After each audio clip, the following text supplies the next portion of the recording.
Hey, we're back with another episode of AMTR, and I want to welcome you once again to the show that's about all things refereeing, from the past to the present to the future. We had a little break, had to pick up a job, a couple jobs actually, COVID, working some things out, with the family, but hopefully all that's slowing down. We're getting back to normal, not wearing masks, so we're in it for the long haul. We hope you stay with us, and we are going to try to share some things about officiating, a little bit about present day, starting with a little bit of stuff maybe about the future later on next episode. But right now, we are planning a history lesson. So buckle in and get ready for the ride. We want to talk about in this episode the history of officiating. How did it all get started? I want to share a brief history lesson with you. And by the way, history was one of my favorite subjects in school. I mean, you have to understand where you came from if you want to know where you're going, especially if you don't want to repeat it. And in my opinion, knowing our history gives us a better chance of changing our future. So here's a little history about officiating. History of officiating 101. So, and if you're like me, you probably haven't thought too much about how all this began. Sports and sports officiating in general. I mean, to tell you the truth, I didn't think about it until I really got into the nitty-gritty of officiating. We can't really talk about the history of officiating, though, without talking about the history of sports. The history of sports may extend far back as the beginnings of military training and basic survival for the family group.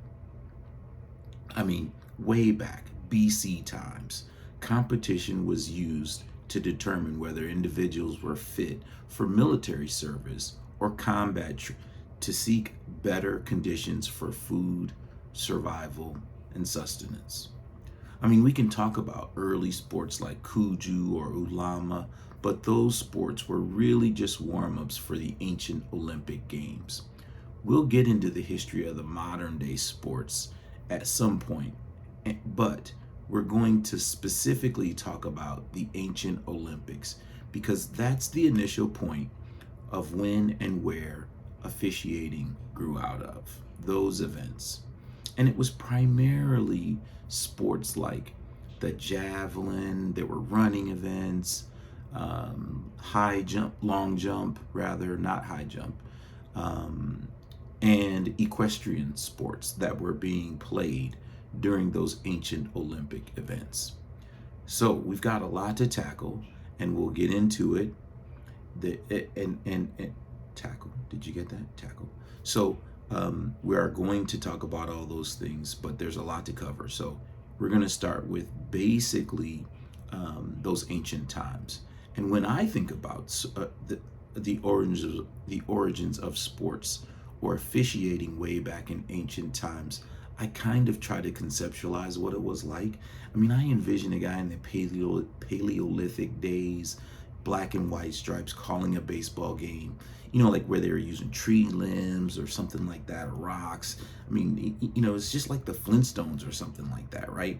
I mean, I always had a crazy view of refs that may have made fighting fair in movies like 100, and, like they're running around during the Roman Empire in the Colosseum telling warriors, someone was using a sword that was too long.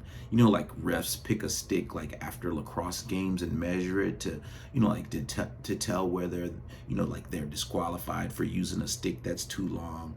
I mean, but, it wasn't like that, did you see Gladiator, like the refs, like I always think there's a ref there, like telling Maximus or, like the emperor, that the chariots were too much, or like the lions or something, is like, you can't use that, you're disqualified. But like, again, I mean, I said it's not like that. I mean, so, like now when I see refs in competitions on TV or in movies, like, I mean, like all I think about is it realistic? Like, is it fair? Like, what would an official do in those situations? I mean, like, do they have collars on their shirts during a basketball game? Like, how are their mechanics? I mean, anyway, but I'm just all about the refs, I mean, refs weren't present then during Maximus and, the Flintstones, obviously. But I mean, they did come along a little bit later. So, I mean, let's get into it. Let's kind of start back at the origins of the ancient Olympic days. And most of this information is by a guy named Duvage. And he basically states that the occupation of the so-called Helodontics were responsible for the supervision and the administration of the Olympic Games. I mean, archaeological evidence suggests that athletic events probably related to some religious things that were happening around the 6th century BC in the Olympic Games. The events of those games, like I said, there was running, shot put, boxing, pankration, all those events were governed by the Helodontics. Those persons were randomly drawn from a pool of noble class citizens. Can you believe it? Upper class. And it was considered to be an honor to have that position. They had to contribute in various ways for their efforts, financially and with large commitments of time in support of the Olympics. A Helodontics tenure was limited to 1 year, just a year, but they could have multiple appointments across a lifetime. Helodontics were appointed a year before the beginning of the Olympics, and their responsibilities and tasks began immediately after the appointment. And at least 10 months before the opening ceremony, I mean, they even had opening ceremonies back then. They weren't as extravagant, I'm sure, as they were in Japan, or here. But they were meticulously informed about their tasks and rules of the contest, where they swore an oath of office. Before an athlete could participate in the Olympic Games, Helodontics checked the integrity of every participant. They divided athletes into different age groups and made judgments to deny some of the athletes' participation if they didn't meet these really high standards of the Olympic tradition of excellence. Helodontics supervised the preparation and practice routines that all the contestants attended for months in advance. They devised training schedules and were in charge of mock scrimmages between athletes before the games began. Athletes who were late to practices or refused to take part in them were excluded from participating in the contest. I mean, imagine that. If you're late for practice, you can't play in the games, and the ref, the official, the Helodontic, had the right to disqualify you? Man, that's crazy. But their main and probably most important and difficult of all the tasks was the supervision of the contest. 3 Helodontics were assigned to each competition to make sure that the contestants competed according to rules. Any violation or unfair conduct was penalized via imposition of monetary fines, exclusion from the contest, or even corporal punishments. Additionally, Helodontics were in charge of identifying the victor and administrating the list of winners. In pursuit of fulfilling their tasks, they had a staff of trumpeters, stewards, heralds, and even punishers available to assist them. I mean, imagine that. That's crazy. Pretty much the main responsibility of them was that of similar modern day referees. They enforced a pre-specified set of rules. They weren't able to change the rules of any contest or influence the design or structure of the event in any way. At one point, Helodontics were also allowed to even participate in the contest, but there were some complaints that happened and about favoritism, so they discarded that activity for them to participate. If athletes thought, though, that they were put at a disadvantage, they could form a formal complaint against his judgment at the Olympic Committee level. They even had that then. Can you imagine, in 6th century BC?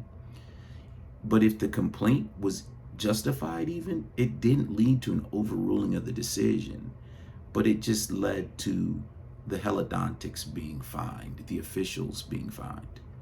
Historians believe that occasionally participants tried to suborn the Helodontics, like bribe them. But it was really extremely rare. Back in the day, the Helodontics were said to be deputies of Zeus. So their honesty and incorruptibility was the highest of all prerequisites to uphold the tradition of the Olympic Games. I mean, anyway, the Helodontics must have been hard to bribe because they were noble class. I mean, they already had money. What are you going to bribe them with? I mean, the events that took place in ancient Olympic times didn't include any team contests. They were all individual sports. I mean, this means really that bribing the other opponents was probably more likely than bribing the Helodontic. It's the same way, right? I mean, you probably have a better chance of bribing your someone you're playing against than an official. I mean, it's pretty rare. During this era, the idea of a Helodontic being questioned was not accepted or tolerated. Their irrevocable, factual, and instant decision making was never challenged. Never challenged. It is the complete antithesis and an inherent issue in today's modern sports contests. That's what we're going to talk about. But imagine that back in the day, never, ever questioned or tolerated. I mean, the noble class, they had so much prestige and they were able to perform their duties and responsibilities with virtual autonomy. I mean, it exceeded that of our modern day sports referees by far. But referees today still share their responsibility, which is basically enforcing the rules. I mean, the role of referees must have been pretty significant and important with all of the requirements and prerequisites necessary to become and stay a Helodontic. And after 3,000 years, referees continue to be a vital part of sports. There was such social reverence given to those Helodontics back in the day, and even when I was growing up. Teachers, volunteers, or officials presiding over any event were given the utmost respect and unquestioned obedience. It seemed as if the hierarchy went something like this. I mean, there were elders and parents, and then clergy, and then like teachers and doctors and police, and then government officials, and then referees. Those individuals were given the utmost respect and admiration for the roles and responsibilities it takes to perform those duties. As a quick note, things are just a little bit different now. I mean, obviously the Helodontics changed and morphed into our modern day ref. That's been a long and wonderful journey. I haven't been able to find much documentation or history on officiating during that time between the early Olympic contests and modern day referees as we know them today, which came to be around 1600 AD. I'm sure we will find out more information on what those officials have been, what they were doing during that time frame, and we'll update you on that as we get data. But we have to believe those individuals were present at competitions between teams or individuals. I'm sure the variety of titles we have for Helodontics, umpires, arbiters, commissaires, marshals, range officers, game masters, match the number of sports which use them. Sports like rugby, sumo wrestling, any motor activity, underwater hockey, korfball, even korfball, all have individuals that are responsible for making real-time decisions regarding rules and sportsmanship. If you have a sport, you have to have an official of some kind. It seems though now officials and even our hierarchy of respect for those individuals has changed greatly. I'm not sure if we get or give the same level of respect as the Helodontics of Olympic times. That's what we're going to address in the coming episodes of AMTR. Where has that level of respect gone? Why is it changing? And what is happening in the present day for our officials? But next week, we want to take a look at the future for us as officials. So stay tuned as our next episode of AMTR. We'll take a look into the future. It's good to be back here. We hope to see you again soon. Thanks, and be good to us. We're doing the best we can.